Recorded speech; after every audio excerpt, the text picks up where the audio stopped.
দাও। তিমি মাছ বলল, সুলাইমান আমি হা করে রাখবো আমার মুখটা যতক্ষণ না আমার পেট না ভরে তুমি খাবার দিতে থাকবা, পেট ভরে গেলেই মুখ বন্ধ করে ফেলবো।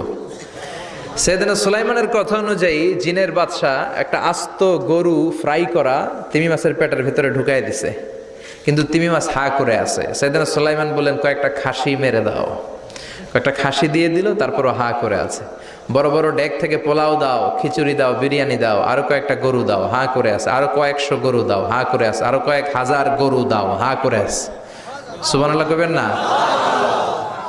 দিতে দিতে 1 কিলোমিটারের খাবার নাই, 2 কিলোমিটারের খাবার শেষ, 10 কিলোমিটারের খাবার শেষ, 20 কিলোমিটার শেষ, 30 কিলোমিটার শেষ, 40 কিলোমিটারের খাবার শেষ। এখনো তিমি মাছের মুখটা হা করা আছে না নাই?